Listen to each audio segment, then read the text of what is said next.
오늘의 잠언 3장 젊은이에게 주는 교훈 첫 번째 시간입니다. 잠언 3장은 지혜를 얻고 지혜를 신뢰하며 그 지혜에 순종하는 삶의 태도와 그 결과로 주어지는 복에 대해 다루고 있는 장입니다. 잠언 3장은 일반적으로 세 가지 주요 단락으로 구분하여 이해할 수 있는데 오늘은 먼저 두 부분을 살펴보겠습니다. 먼저 1절부터 4절까지는 두 번의 그리하면을 통해 하나님의 법과 계명을 잊지 말 것을 권면합니다. 1절부터 4절까지 내 아들아 나의 법을 잊어버리지 말고 내 마음으로 나의 명령을 지키라. 그리하면 그것이 내가 장수하여 많은 해를 누리게 하며 평강을 더하게 하리라. 인자와 진리가 내게서 떠나지 말게 하고 그것을 내 목에 매며 내 마음판에 새기라. 그리하면 내가 하나님과 사람 앞에서 은총과 귀중히 여김을 받으리라. 아멘. 하나님의 법과 계명을 지키고 잊지 않는 자에게 주시는 복이 2절에 장수의 복, 평강의 복, 4절 하나님과 사람 앞에 은총과 귀중히 여김을 받는 복을 주시겠다고 약속하십니다. 오래 사는 것만으로는 복이라 하기 어렵습니다. 장수의 복을 누리면서 평강의 복까지 있어야죠. 평강의 복을 누리려면 먹는 것, 입는 것, 자는 것, 쉬는 것, 건강해서 몸이 평안해야 합니다. 뿐만 아니라 하나님과 사람 앞에서 귀중히 여김을 받는 복이랍니다. 요즘 얼마나 사람들이 서로 무시하며 살아가는 세상입니까? 있다고 무시하고 없다고 무시하고 생겼다고 무시하고 안 생겼다고 무시하고 내 편이라고 무시하고 내 편 아니라고 무시하고 사람을 무시하는 것이 일상입니다.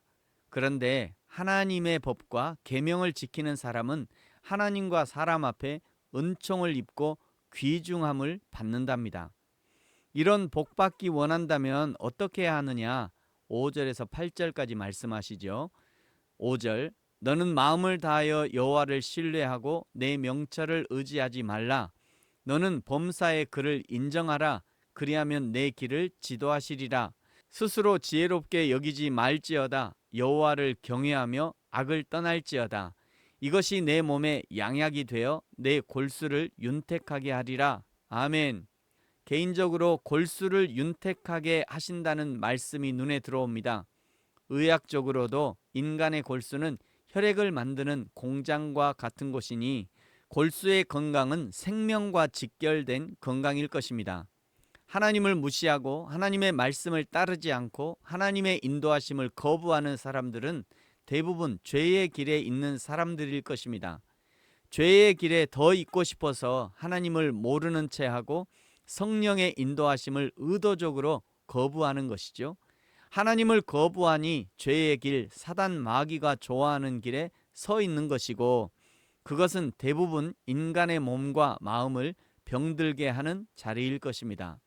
사랑하는 성도 여러분, 성령 하나님이 지도하시는 길, 성령 하나님이 감동하시는 길, 성령 하나님이 우리의 마음에 세미한 음성으로 알려주시는 그 길을 걸으십시오. 그리하면 우리의 몸과 마음, 영혼과 육체가 건강하게 될 것입니다. 하나님의 은혜를 경험한 자에게 요구하시는 것이 9절과 10절입니다. 9절 내 재물과 내 소산물의 처음 익은 열매로 여호와를 공경하라. 그리하면 내 창고가 가득히 차고 내 포도즙 틀에 새 포도즙이 넘치리라. 아멘. 이런 구절도 거꾸로 읽고 해석하면 안 됩니다. 나의 창고를 가득 차게 해주시고 내 포도즙 틀이 새 포도즙으로 넘치게 해주시면 그러면 내가 재물도 드릴 것이고 처음 익은 열매로 하나님께 영광을 돌리겠습니다. 이렇게 반대로 해서는 안 됩니다. 만물이 다 하나님의 것입니다. 내 생명도 하나님의 것이죠. 그 하나님께 먼저 감사하고 여호와 공경하기를 먼저 실천해야 합니다. 그것이 바른 순서입니다. 이런 하나님의 훈계를 가볍게 여겨서는 안 됩니다. 11절 12절에 말씀하시죠. 내 아들아 여호와의 징계를 경히 여기지 말라. 그 꾸지람을 싫어하지 말라. 대저 여호와께서 그 사랑하시는 자를 징계하시기를 마치 아비가 그 기뻐하는 아들을 징계함 같이 하시느니라. 아멘. 저와 여러분이 하나님의 훈계를 경히 여기지 않고 믿음으로 순종하며 따를 수 있는 믿음의 실력이 있어지기를 축복합니다. 13절부터는 지혜, 호크마의 값어치가 물질적인 보화보다 훨씬 귀함을 강조하며 지혜 자체를 의인화하여 그 기원을 설명합니다. 13절입니다. 지혜를 얻는 자와 명철을 얻는 자는 복이 있나니 이는 지혜를 얻는 것이 은을 얻는 것보다 낫고 그 이익이 정금보다 나음이니라. 지혜는 진주보다 귀하니 내가 사모하는 모든 것으로도 이에 비교할 수 없도다. 그의 오른손에는 장수가 있고 그의 왼손에는 부귀가 있나니 그 길은 즐거운 길이요 그의 지름길은 다 평강이니라. 지혜는 그 얻은 자에게 생명나무라. 지혜를 가진 자는 복되도다. 아멘. 잠언의 지혜는 하나님을 아는 것을 가리킵니다. 하나님을 아는 것이 세상의 금과 은보다 낫다. 하나님이 주시는 지혜는 진주보다 귀하다. 지혜의 오른손에 장수가 있고 지혜의 왼손에 부귀가 있다. 요즘 대부분의 병은 섭취하는 음식에서 오는 경우들이 많습니다.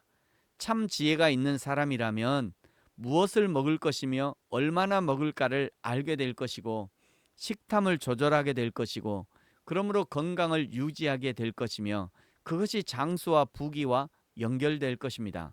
그리고 19절 20절은 이 지혜가 어디서부터 기원했는지를 알려주시죠. 19절 여호와께서 지혜로 땅에 터를 놓으셨으며 명철로 하늘을 견고히 세우셨고 그의 지식으로 깊은 바다를 갈라지게 하셨으며 공중에서 이슬이 내리게 하셨느니라. 아멘. 그러므로 사랑하는 성도 여러분, 지혜이신 하나님을 찾으십시오. 성령 하나님의 지도하심에 순종하고 삶 가운데 적용하십시오. 그리하여 하나님이 주시는 건강과 장수와 부귀의 축복을 누리시기를 예수님의 이름으로 축복합니다. 아멘. 기도하겠습니다. 지혜의 근본이 되시는 하나님 감사합니다. 하나님의 오른손에 장수가 있고 하나님의 왼손에 부귀가 있는데 그 하나님의 손에 이끌릴 때 순종함으로 장수와 부귀의 축복을 누리게 하옵소서. 때로 하나님께 이끌리기보다 세상이 주는 마귀가 주는 죄의 달콤함에 이끌려 방황할 때도 있지만 그러나 다시 한번 하나님의 은혜를 간구합니다. 주여 우리를 하나님의 진리로 이끌어 주옵소서. 성령의 인도하심에 순종하는 믿음을 주옵소서. 그리하여 하나님이 주시는 복을 누리게 하여 주옵소서. 감사합니다. 예수님의 이름으로 기도합니다. 아멘. 새번역 주기도로 예배를 마치겠습니다. 하늘에 계신 우리 아버지, 아버지의 이름을 거룩하게 하시며 아버지의 나라가 오게 하시며 아버지의 뜻이 하늘에서와 같이 땅에서도 이루어지게 하소서. 오늘 우리에게 일용할 양식을 주시고 우리가 우리에게 잘못한 사람을 용서하여 준 것 같이 우리 죄를 용서하여 주시고 우리를 시험에 빠지지 않게 하시고 악에서 구하소서. 나라와 권능과 영광이 영원히 아버지의 것입니다. 아멘.